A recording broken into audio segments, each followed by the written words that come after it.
The second shot that we see is of the woman who will present the whole documentary in later on in the film.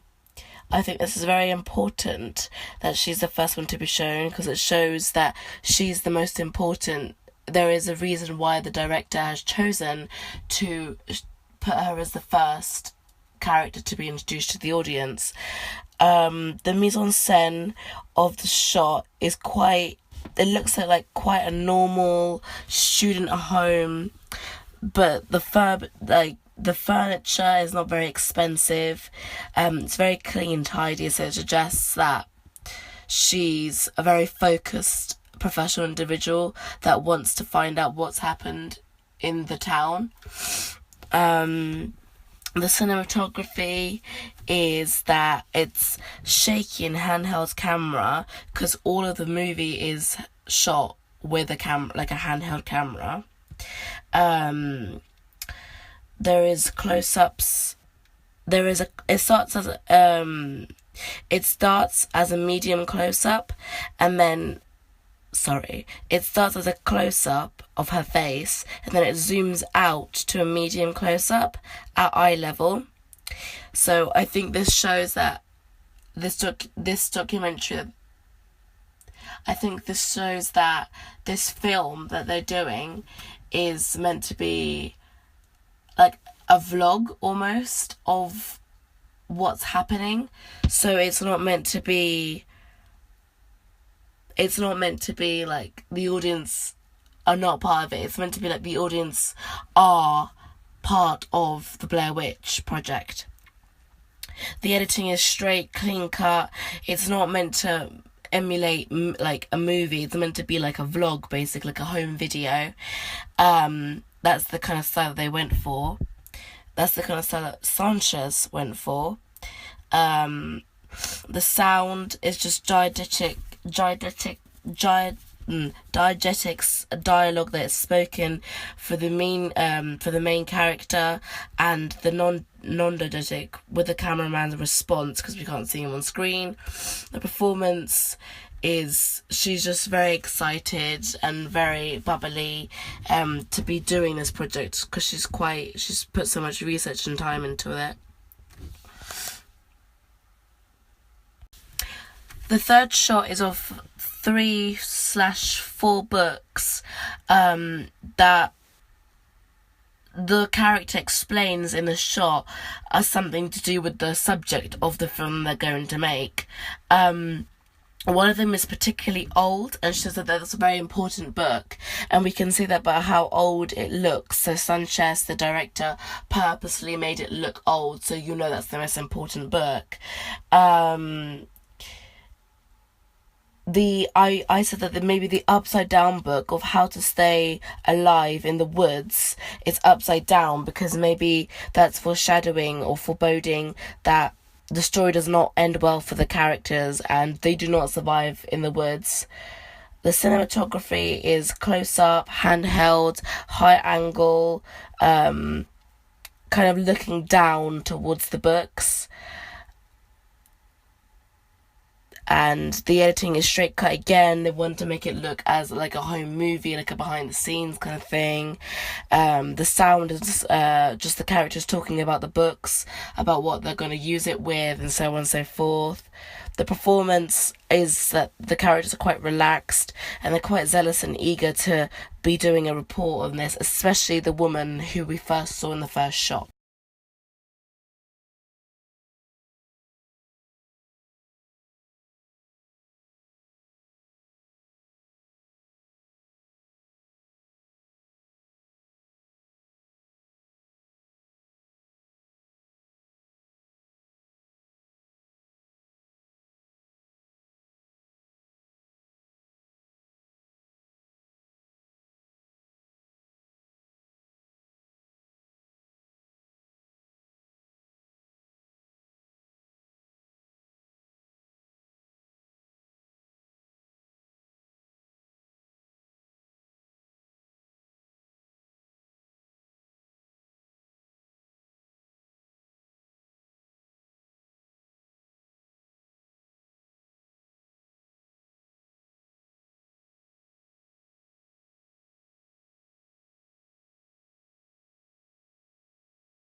The fifth shot, the mise en scène, is quite.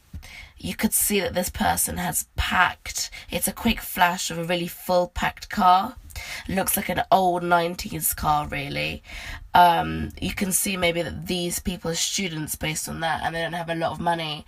And the man had his prop of the camera that he has in his hand, or the battery pack.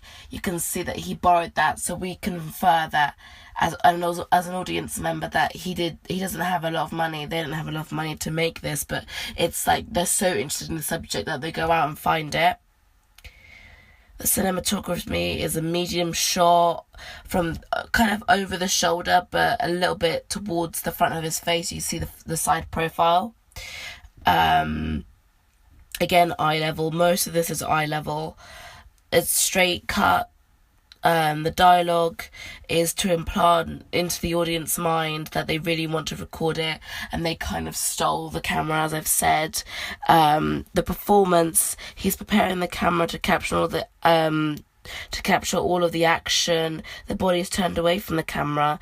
He's not as excited as the girl, but I think he's more doing it, as this body language suggests, he's more doing it for the girl. The figure of expression is more for the girl, or more just for the sake of doing a project. I don't think he's excited for the project.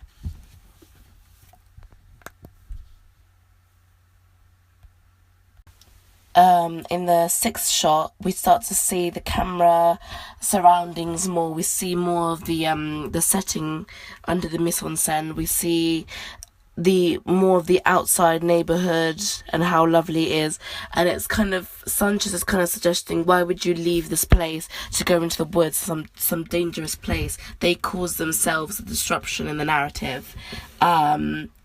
The cinematography, they use a little bit of reverse shot and match action because they go 360. They do a 360 shot using the two cameras that the people are meant to have.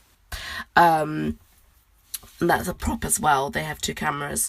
Their clothes are quite, especially the man's clothes, is quite basic, and you see that it's kind of been worn a lot. The sound is a dialogue, again, straight cut editing. The performance is the way he handles the camera obviously connotes that he's a professional. And the way that the woman has a smaller camera could signify that she's not as professional and she's almost weaker than him, which is a connotation that stems back to kind of a damsel in distress kind of foreshadowing of that.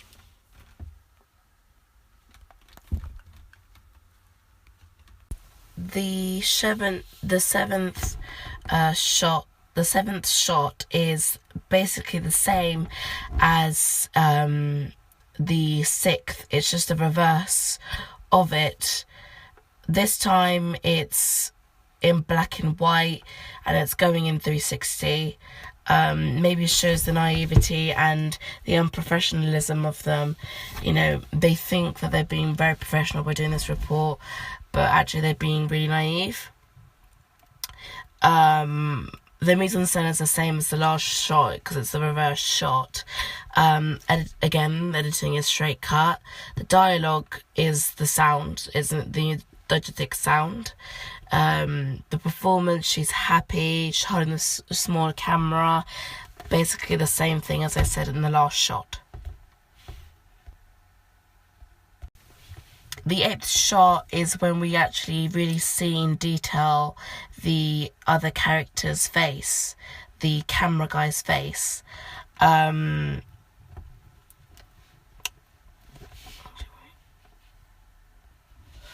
You get a real close-up of the cameraman before's face. You see that he may be tired or annoyed and maybe not as prepared as the woman to go into the trip.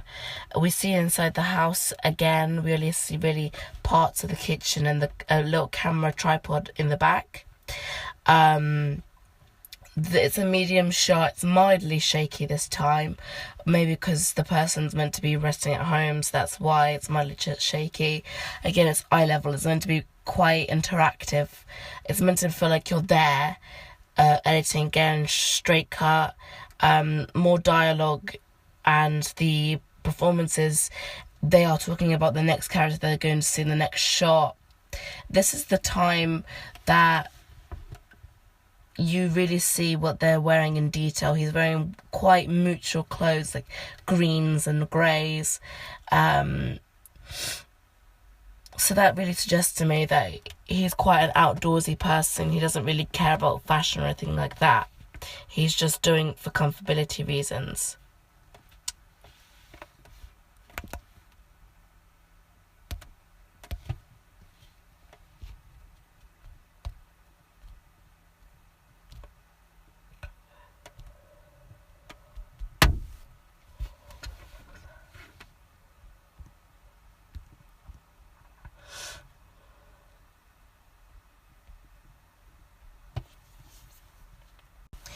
The ninth and final shot of my analysis is outside the third character's house, that we talked about in the last shot. We see that this person also lives at mise en scène. We see that this person also lives in suburbia. He has like Halloween decorations outside of his house, which suggests maybe it's in October, late October. The cinematography is quite shaky because they're in the car at this point. It's from a low angle, so maybe this person is probably maybe the first person to die, or maybe they have a certain vulnerability to them. Again, the editing is always straight cut. The sound is the music coming, diegetic sound coming from the car and the car engine, so we really get a context why it keeps on going back and forward and why it's quite shaky. And the performance of him is the girl behind the camera makes fun of Mike's character and like says, "Oh, can you go and kiss your mum goodbye?" So maybe we also get not just the vulnerability, but maybe this person's picked on by the group as well. And I want to address overall the whole shot's costumes. They're all wearing quite comfortable, warm clothes. So this really enforces the last shot's opinion of October. And outside in the neighbourhood we saw autumn leaves and stuff, so we know this is in autumn, definitely around Halloween, which may be the purpose of Sanchez, the director, to try and enforce that in the audience's mind.